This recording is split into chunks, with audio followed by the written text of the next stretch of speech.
ಈಗ ನಾವು ಅಭ್ಯಾಸ 13.1ರಲ್ಲಿರುವಂಥ 6ನೇ ಲೆಕ್ಕವನ್ನು ಬಿಡಿಸೋಣ.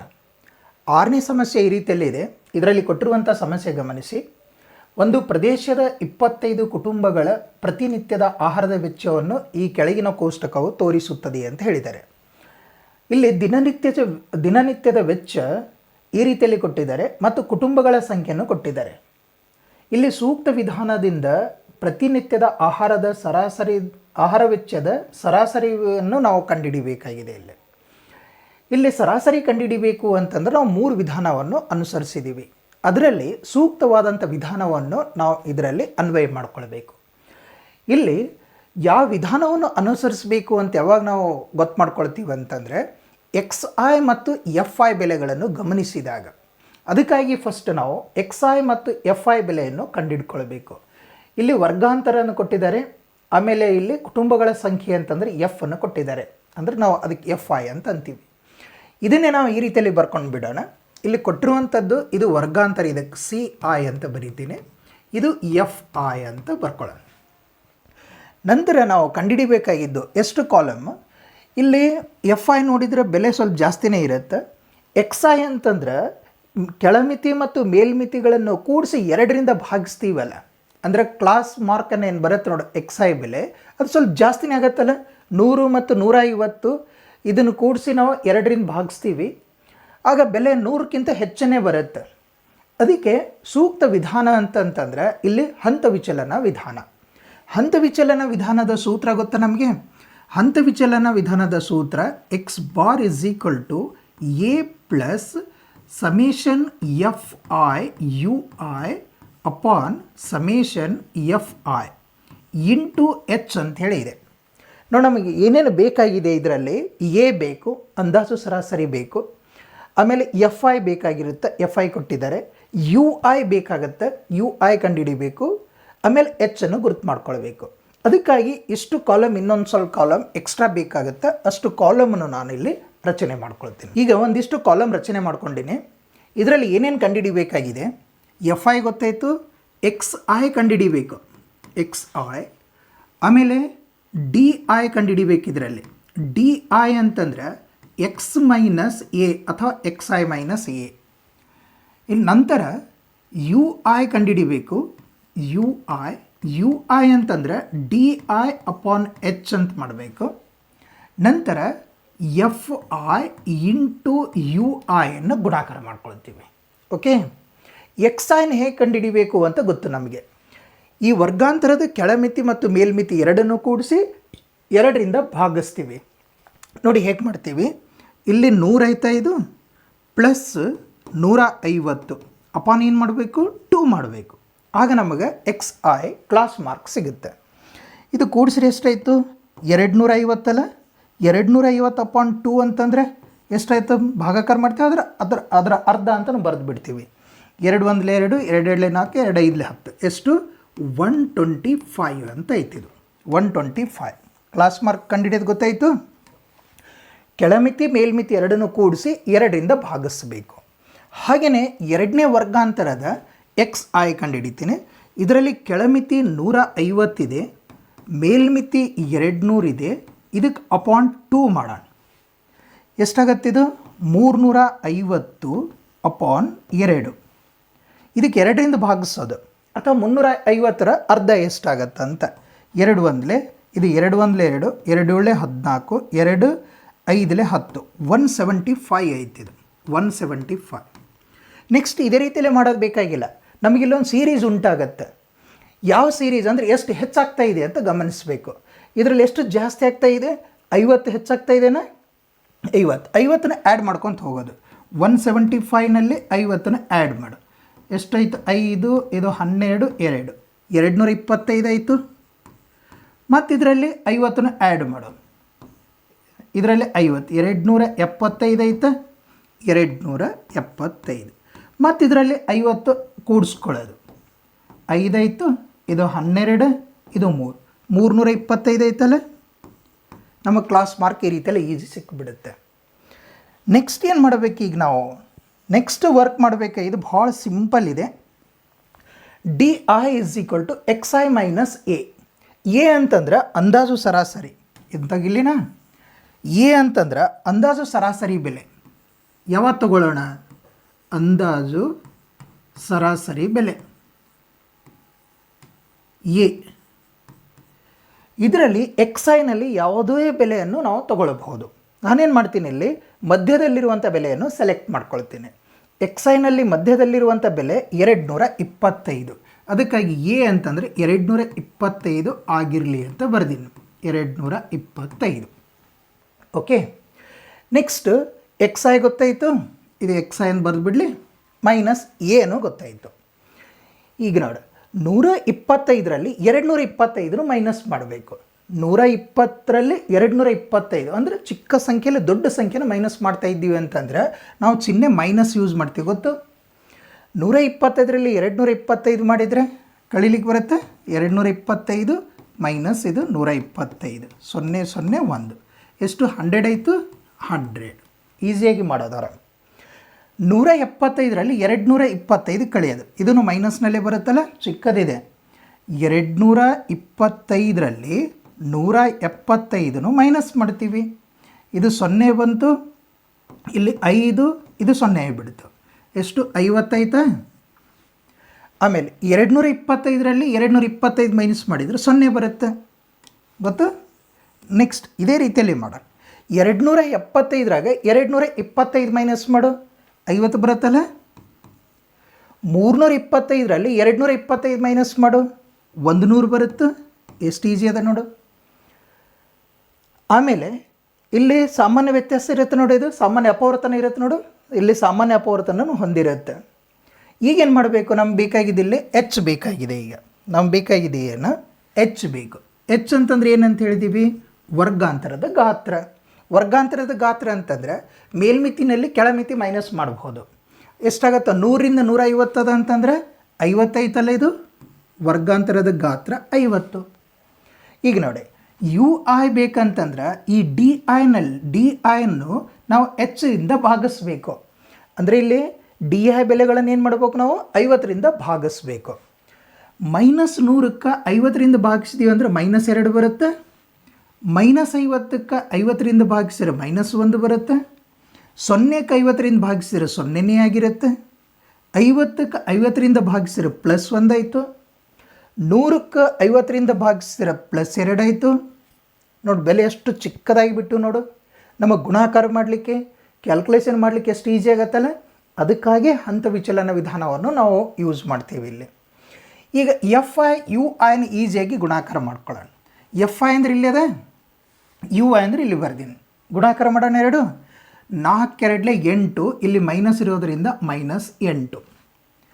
5 1 5, ಮೈನಸ್ ಇರೋದರಿಂದ -5. 12 0ಕ್ಕೆ ಇದು 0ನೇ. 2 × 1 ಅಂತಂದರೆ 2. 2 × 2 ಅಂತಂದರೆ ಎಷ್ಟಾಯಿತು, 4. ಎಷ್ಟು ಈಸಿ ಅದ ನೋಡಿ ಕ್ಯಾಲ್ಕುಲೇಷನ್ ಮಾಡಲಿಕ್ಕೆ.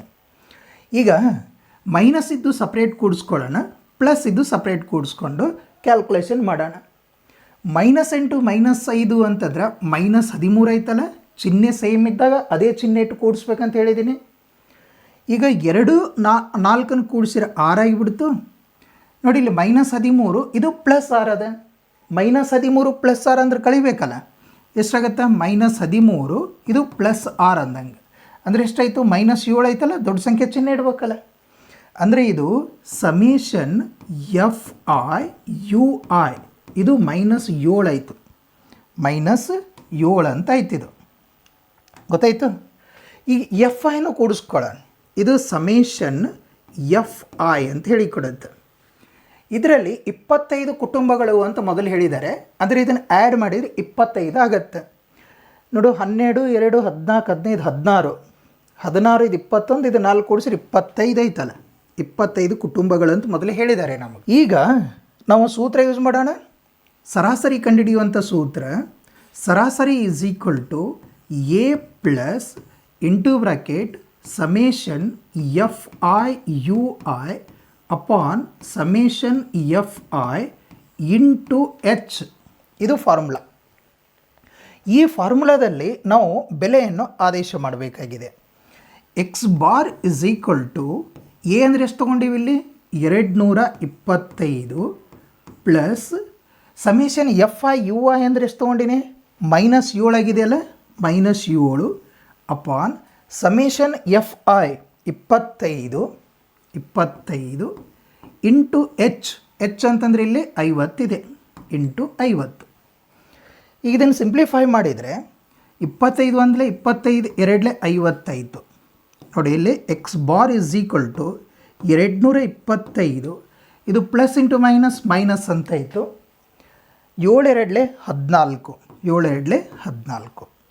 ಈಗ 225ರಲ್ಲಿ ನಾವು 14 ಮೈನಸ್ ಮಾಡಬೇಕು 225ರಲ್ಲಿ 14 ಮೈನಸ್ ಮಾಡ್ಕೊಂಡು ಬಿಡೋಣ 5ರಲ್ಲಿ 4 ಹೋದ್ರೆ 1 ಅಲ್ಲ 2ರಲ್ಲಿ 1 ಹೋದ್ರೆ 1 ಇದು 2 ಉಳಿತು 211 ಇದರ ಸರಾಸರಿ ಪ್ರತಿನಿತ್ಯದ ಆಹಾರದ ವೆಚ್ಚದ ಸರಾಸರಿ ಎಷ್ಟು 211 ಅಂಥೇಳಿ ಇದೆ. ಓಕೆ, ಹಂತ ವಿಚಲನ ವಿಧಾನ ಸರಳ ಇದೆ. ಇದರಲ್ಲಿ ಎಷ್ಟು ಕಾಲಮ್ ಬರ್ತಾವೆ ಎಷ್ಟು ಕಾಲಮ್ ಬರುತ್ತೆ ಅಂತ ನಾವು ಹೆಂಗೆ ಗೊತ್ತು ಮಾಡ್ಕೊಳ್ತೀವಿ ಫಾರ್ಮುಲಾ ನೆನ್ಪಿಟ್ಕೊಂಡು ಬಿಡಬೇಕು. ಫಾರ್ಮುಲಾದಲ್ಲಿ ಏನೇನು ಕಂಡುಹಿಡಿಬೇಕಾಗಿದೆ ಅಷ್ಟು ಕಾಲಮ್ ನಮಗೆ ಗೊತ್ತಾಗಿಬಿಡುತ್ತೆ. ಆಮೇಲೆ ಹಂತ ವಿಚಲನ ವಿಧಾನ ಯಾವಾಗ ಯೂಸ್ ಮಾಡ್ತೀವಿ ಅಂತ ಹೇಳಿದ್ದೀವಿ ಎಫ್ ಐ ಮತ್ತು ಎಕ್ಸ್ ಐ ಬೆಲೆಗಳು ಹೆಚ್ಚಿದ್ದಾಗ ಅಷ್ಟೇ ಅಲ್ಲ ಡಿ ಐ ಸಾಮಾನ್ಯ ಅಪವರ್ತನ ಹೊಂದಿರಬೇಕು. ಈಗ ನಾವು ಅಭ್ಯಾಸ 13.1ರಲ್ಲಿರುವಂಥ 7ನೇ ಸಮಸ್ಯೆಯನ್ನು ಬಿಡಿಸೋಣ. 7ನೇ ಸಮಸ್ಯೆ ಈ ರೀತಿಯಲ್ಲಿ ಇದೆ. ಗಾಳಿಯಲ್ಲಿರುವ SO2 ಅನ್ನು ಇದರ ಸಾರಥಿಯನ್ನು ಕಂಡುಹಿಡಿಯಲು ಅಂದರೆ ಅದು ಮಿಲಿಯನ್ಗಳಲ್ಲಿ 1 ಭಾಗದಲ್ಲಿ ಅಂದರೆ ppmಗಳಲ್ಲಿ ಅಂತ ಕೊಟ್ಟಿದ್ದಾರೆ.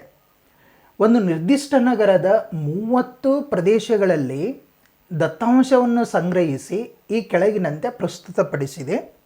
ಇದರಲ್ಲಿರುವಂಥ ಸಲ್ಫರ್ ಡೈಆಕ್ಸೈಡ್ ಅಂದರೆ ಗಾಳಿಯಲ್ಲಿರುವಂಥ SO2 ಅಂದರೆ ಸಲ್ಫರ್ ಡೈಆಕ್ಸೈಡ್ ಅಲ್ಲ, ಈ ಗಾಳಿಯಲ್ಲಿರುವಂಥ ಸಲ್ಫರ್ ಡೈಆಕ್ಸೈಡ್ನ ಸಾರತೆಯ ಸರಾಸರಿಯನ್ನು ಕಂಡುಹಿಡಿಯಬೇಕಾಗಿದೆ ನಾವು. ವೆರಿ ಇಂಪಾರ್ಟೆಂಟ್ ಸಮಸ್ಯೆ ಇದು. ಇಲ್ಲಿ ಸಲ್ಫರ್ ಡೈಆಕ್ಸೈಡ್ನ ಸಾರತೆ ಕೊಟ್ಟಿದ್ದಾರೆ 0.00ದಿಂದ 0.04 ತನಕ ಇರೋದು ಎಷ್ಟು ಅಂತಂದ್ರೆ ಆವೃತ್ತಿ 4. ಈ ರೀತಿಯಲ್ಲಿ ಈ ಸಲ್ಫರ್ ಡೈಆಕ್ಸೈಡ್ನ ವರ್ಗಾಂತರ ಕೊಟ್ಟಿದ್ದಾರೆ ಮತ್ತು ಅದರ ಆವೃತ್ತಿಯನ್ನು ಕೊಟ್ಟಿದ್ದಾರೆ. ಈ ಸಾರಥಿಯ ಸರಾಸರಿಯನ್ನು ನಾವು ಕಂಡುಹಿಡಿಬೇಕು.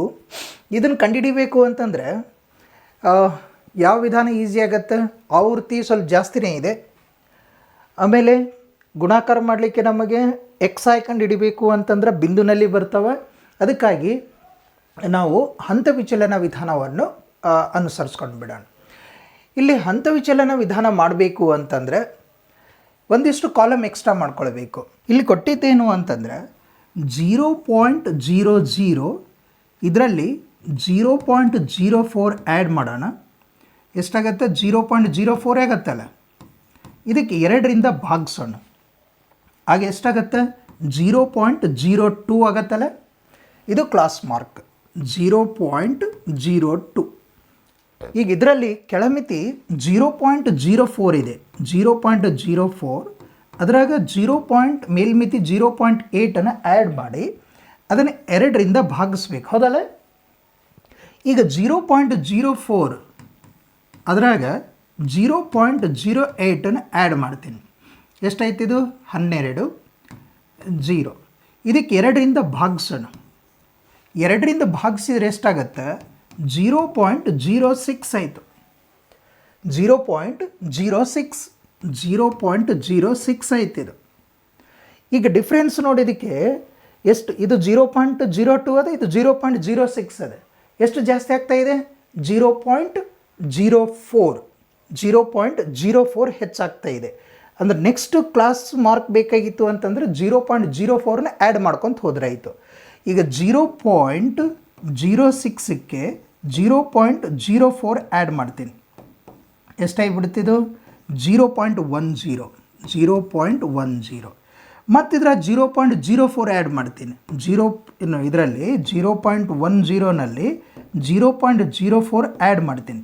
ಎಷ್ಟಾಗಿಬಿಡುತ್ತೆ ಇದು 410, ಅಂದರೆ ಇದು 0.14 ಆಯಿತು. ಮತ್ತು ಇದರ ಇದರಲ್ಲಿ 0.04 ಆ್ಯಡ್ ಮಾಡೋದು 0 ಅಂದರೆ 0.18. ಮತ್ತು ಈ 0.18ನಲ್ಲಿ 0.04ನ ಆ್ಯಡ್ ಮಾಡೋದು. ಇದು ಸೀರೀಸ್ ಕಂಟಿನ್ಯೂ ಆಗುತ್ತಲ್ಲ. ಎಷ್ಟಾಯ್ತು ಇದು? 12 2 0 ಅಂದರೆ 0.22 ಅಂತ ಐತಿದು. 0.22 ಅಂತ ಆಯಿತು. ಈ ರೀತಿಯಲ್ಲಿ ನಾವು ಕ್ಲಾಸ್ ಮಾರ್ಕ್ ಅಂದರೆ ಎಕ್ಸ್ ಐ ಬೆಲೆಯನ್ನು ಕಂಡುಹಿಡ್ಕೊಳ್ಬೇಕು. ಓಕೆ, ಎಕ್ಸ್ ಐ ಬೆಲೆ ಕಂಡುಹಿಡಿಯೋದು ಗೊತ್ತಾಯಿತು. ಸಿಂಪಲ್ ಇದೆ, ಕ್ಯಾಲ್ಕುಲೇಷನ್ ಮಾಡಲಿಕ್ಕೆ ಬರಬೇಕು. ನೆಕ್ಸ್ಟ್ ಈಗ ಎಕ್ಸ್ ಐ ಕಂಡುಹಿಡ್ತೀವಿ. ಎ ಅಂದು ಬೇಕಲ್ಲ. ಎ ಅಂದರೆ ಅಂದಾಜು ಸರಾಸರಿ. ಎ ಬೆಲೆ ಅಂದಾಜು ಸರಾಸರಿ ಬೇಕಲ್ಲ. ಅಂದಾಜು ಸರಾಸರಿ ಯಾವುದನ್ನು ಅಂದಾಜು ಸರಾಸರಿ ತೊಗೊಳ್ತೀವಿ ನಾವು? ಯಾವುದು ಈ ಎಕ್ಸ್ ಐನಲ್ಲಿ ಯಾವ ಬೆಲೆಯೂ ತೊಗೊಳ್ಬೋದು. ಆದರೆ ಸಾಮಾನ್ಯವಾಗಿ ನಾವೇನು ಮಾಡ್ತೀವಿ? ಮಧ್ಯದಲ್ಲಿರುವಂಥ ಬೆಲೆಯನ್ನು ತೆಗೆದುಕೊಳ್ತೀವಿ ನಾವು. ನೋಡು, ಇದರಲ್ಲಿ ಈ ಕಡೆ 2 ಈ ಕಡೆ 2 ಬಿಟ್ಟರೆ ಇವು 2 ಉಳಿತಾವೆ. ಯಾವುದನ್ನು ತೊಗೊಳ್ಳಿ? ಇದರಲ್ಲಿ ಯಾವ ತೊಗೊಳ್ಳಿ ನಾವು? 0.14 ತೊಗೊಂಡ್ಬಿಡ್ಲಿ. 0.14 ಅಂತ ತೊಗೊಳ್ಳಿ. 0.14 ಇದನ್ನು ತೊಗೊಂಡ್ಬಿಡ್ತೀನಿ. ಯಾವುದನ್ನು ತೊಗೊಳ್ಬೋದು, ನಾನು 0.14 ತೊಗೊಂಡಿನಿ ಅಷ್ಟೇ. ಈಗ ಎಕ್ಸ್ ಐ ಮೈನಸ್ ಎ ಅಂದರೆ 0.14 ನೋಡು. ಇದು ಎಕ್ಸ್ ಐನಲ್ಲಿ 0.02ನಲ್ಲಿ 0.14 ಕಳಿಬೇಕು. ಇದು ಚಿಕ್ಕದಿರೋದ್ರಿಂದ ಮೈನಸ್ ಆಗುತ್ತೆ. ಈಗ 0.14 ಇದು 0.02 ಮೈನಸ್ ಮಾಡ. ಇದು 2 ಆಯಿತು, 1 ಆಯಿತು. 0.12 ಅದು ನೋಡಿದು 0.12. ನೆಕ್ಸ್ಟ್ 0.06ನಲ್ಲಿ 0.14 ಕಳಿಬೇಕು. ಇದನ್ನು ಮೈನಸ್ ಆಗುತ್ತೆ ನೋಡಿ, ಚಿಕ್ಕದಾಗತ್ತೆ. 0.14ದಾಗ 0.06 ಮೈನಸ್ ಮಾಡಬೇಕು. ಎಷ್ಟಾಗತ್ತೆ? 8. ಇದು 0 ಎಷ್ಟು? 0.08 ಆಯಿತು. ನೆಕ್ಸ್ಟ್ 0.10ನಲ್ಲಿ 0.14 ಮೈನಸ್ ಮಾಡುವಾಗ ಇದು ಮೈನಸ್ಸೇ ಬರುತ್ತೆ ನೋಡಿ. ಇದನ್ನು 0.14ದಾಗ 0.10 ಮೈನಸ್ ಮಾಡಲಿಕ್ಕಾಗತ್ತೆ. ಇದು 4 ಇದು 0 ಇದು 0 ಅಂದರೆ ಎಷ್ಟಾಯಿತು? 0.04 ಆಯಿತು ನೋಡಿ. ಇದು ಮೈನಸ್ ಅದು ನೋಡು. ನೆಕ್ಸ್ಟ್ 0.14ನಲ್ಲಿ 0.14 ಕಳೆದೀವಿ ಅಂದರೆ 0. 0.18ನಲ್ಲಿ 0.14 ಕಳೆಯೋಣ. 0.18ದಾಗ 0.14 ಕಳೆದೀವಿ ಅಂದರೆ ಎಷ್ಟಾಗುತ್ತೆ? ಇದು 4 0 0 0.04 ಬರುತ್ತೆ ನೋಡು. 0.04. 0.22ದಾಗ 0.22 ಇದರಲ್ಲಿ 0.14 ಮೈನಸ್ ಮಾಡೋಣ. 2ರಲ್ಲಿ 4 ಕಳೀಲಿಕ್ಕೆ ಬರಲ್ಲ, ಕೈಲೇ ತೊಗೊಳ್ತೀವಲ್ಲ. 12ರಲ್ಲಿ 4 ಹೋದರೆ 8. ಇಲ್ಲಿ 1 ಉಳಿತು. ಇದು 1 ಅಂದರೆ 0. 0.08 0.08 ಅಂತ ಬಂತು. UI = DI/H ಅಂದರೆ H ಬೇಕಾಗಿದೆಯಲ್ಲ ನಮಗಿಲ್ಲಿ. H ಅಂತಂದ್ರೆ ಕ್ಲಾಸ್ ಇದ್ರ ಎಷ್ಟಿದೆ ವರ್ಗಾಂತರ, ಅದ್ರ ಗಾತ್ರ. ಇದ್ರ ಗಾತ್ರ 0.00ದಿಂದ 0.04 ಅದ. H ಅಂದರೆ ಎಷ್ಟಾಯಿತು? ವರ್ಗಾಂತರ ಗಾತ್ರ 0.04. ಓಕೆ, ಈಗ DI ಅದು ನೋಡು 0.12.